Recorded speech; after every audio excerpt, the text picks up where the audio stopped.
चुनाव के पहले बागियों से परेशान चल रहे टीएमसी सुप्रीमो ममता बनर्जी ने अब तक का सबसे बड़ा दांव खेला है। आज उन्होंने शुभेंदु अधिकारी के गढ़ नंदीग्राम से विधानसभा चुनाव लड़ने का ऐलान कर दिया और यहाँ शुभेंदु अधिकारी और दीदी की अब सीधी टक्कर हो गई है। शुभेंदु अधिकारी वो शख्स जिन्होंने ममता के नेतृत्व में पूरे एक क्षेत्र को टीएमसी की तरफ मोड़ दिया था। एन चुनाव से 4 महीने पहले उन्होंने बीजेपी का दामन थामा और अब ममता बनर्जी ने कहा कि वो नंदीग्राम से ही चुनाव लड़ेंगी। नंदीग्राम से चुनाव लड़ने का ऐलान करते हुए दीदी ने एक साथ कई समीकरण साधने की कोशिश भी की है। शुभेंदु अधिकारी के बीजेपी में जाने के बाद वो यहाँ अपना वोट बैंक बचाना चाहती हैं। दरअसल यही वो इलाका है जहां लोगों ने लेफ्ट की कमर तोड़ते हुए दीदी को इससे पहले बड़ी जीत दिलवाई थी और दीदी इस पूरे समीकरण को बहुत गंभीरता से समझती भी हैं। शुभेंदु अधिकारी के अलावा और कई बड़े टीएमसी के नेता दीदी का दामन छोड़ चुके हैं, दीदी का साथ छोड़ चुके हैं। ऐसे में आज बड़ा दाव खेलते हुए ममता बनर्जी ने कहा, मेरे लिए लकी है, नंदीग्राम से मैं चुनाव लड़ूंगी और ये मेरा जवाब देने का एक तरीका होगा। और इस बीच की ममता बनर्जी ये घोषणा कर रही है। एक बड़ी खबर पश्चिम बंगाल से ही आ रही है। पश्चिम बंगाल में बीजेपी और टीएमसी कार्यकर्ताओं में एक बार फिर झड़प की खबर सामने है। शुभेंदु अधिकारी की कोलकाता में हो रही रैली में ये झड़प हुई है। साउथ कोलकाता में टीएमसी और बीजेपी कार्यकर्ता आपस में भिड़ गए हैं।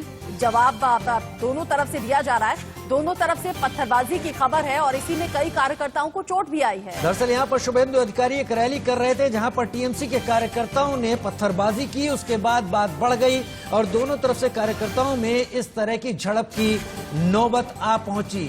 खास बात यह कि पहली बार नहीं है जब पश्चिम बंगाल में लगातार हिंसा की खबरें आ रही हैं। उस बीच जब ममता के गढ़ में शुभेंदु अधिकारी और शुभेंदु के गढ़ में ममता बनर्जी पहुंचे थे तभी ये पत्थरबाजी की खबर आई है।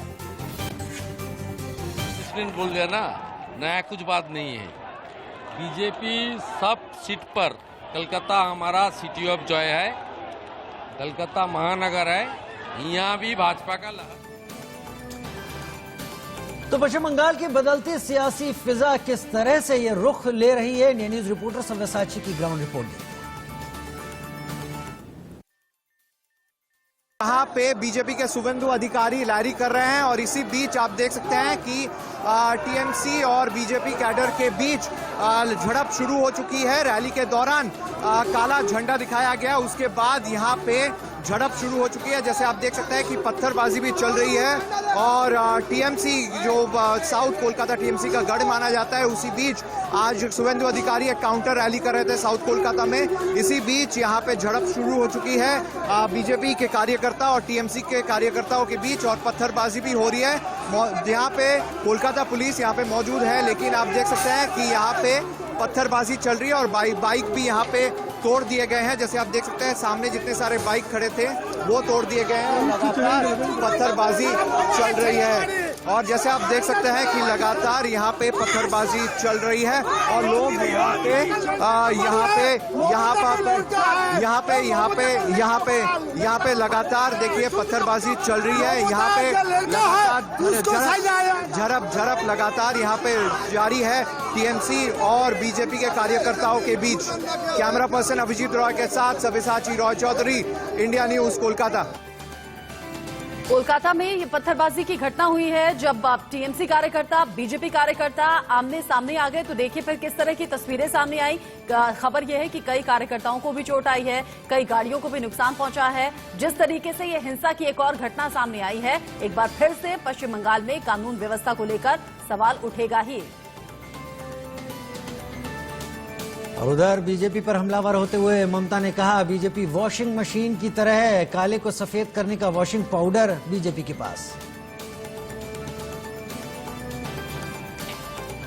ओए जेले नय घरे, तृणमूल करले तुम्हारे जेले भरबो और बीजेपी करले तुमी बीजेपी वॉशिंग मेशिन, कालो हয়ে ঢুকবে আর সাদা হয়ে বেরিয়ে চলে আসবে।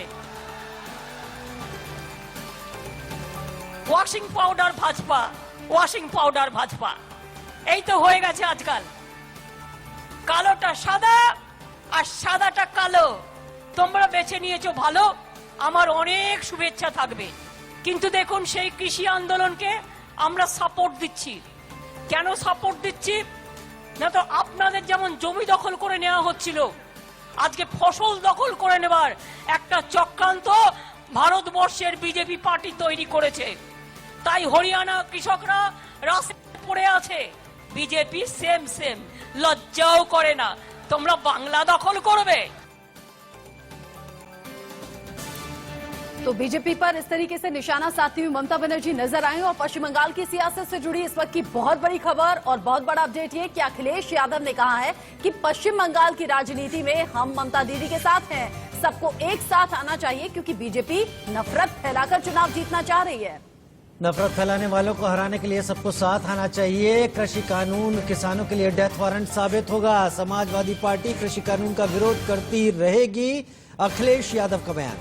साथ ही साथ बीजेपी सदस्य बनाने के लिए मिस्ड कॉल जारी करती है, ये भी अखिलेश यादव ने कहा। किसानों को एमएसपी मिलने वाला जो बीजेपी नंबर है उसे जारी क्यों नहीं कर रही है।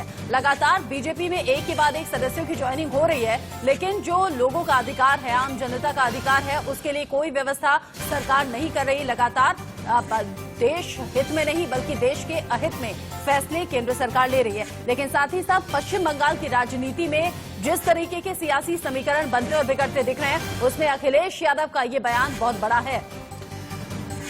अखिलेश यादव ने भी पश्चिम बंगाल चुनाव को देखते हुए ममता बनर्जी की मदद करने का ऐलान किया है, लिहाजा एक ध्रुव वो अपने लिए तैयार कर रहे हैं पश्चिम बंगाल की राजनीति में भी। इससे पहले ममता बनर्जी की तृणमूल कांग्रेस ने यह साफ किया था कि बीजेपी का मुकाबला करने के लिए सभी विपक्षी दलों को साथ आना होगा। हालांकि इस सब को लेकर लेफ्ट और कांग्रेस ने माकूल जवाब टीएमसी को नहीं दिया था।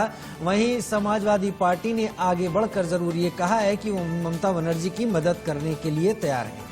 हालांकि पिछले दिनों खबर हमने इस तरह की भी सुनी थी कि टीएमसी की तरफ से एक तरीके से ऑफर दिया गया लेफ्ट और कांग्रेस को कि एक साथ में आ जाएं। हालांकि उस पर किसी भी तरह से नतीजे तक कोई भी पार्टी पहुंची नहीं। लेकिन वैसी जब पश्चिम बंगाल की राजनीति में उतरने की बात कर रहे हैं, संजय राउत की तरफ से कह दिया गया कि शिवसेना करीब 100 सीटों पर चुनाव लड़ेगी। ऐसे में अखिलेश यादव का भी पश्चिम बंगाल के चुनाव में उतर जाना, ये कहिए कि ममता बनर्जी के सपोर्ट में आ जाना, ये बहुत बड़ा इशारा करता है कि एक तरफ बीजेपी खड़ी हुई नजर आती है अकेले और वहां दूसरी तरफ तमाम सियासी पार्टियां एकजुट होकर अकेले बीजेपी को लड़ाने की कोशिश में। लेकिन ये अखिलेश यादव का बयान हो सकता है पश्चिम बंगाल की राजनीति को देखते हुए। समाजवादी पार्टी का वैसे वहां कोई जनाधार है नहीं, लेकिन फिर भी इस सब के लिए अखिलेश यादव अगर एक मोर्चे के तहत टीएमसी का समर्थन करते नजर आते हैं तो उसका असर पड़ सकता है।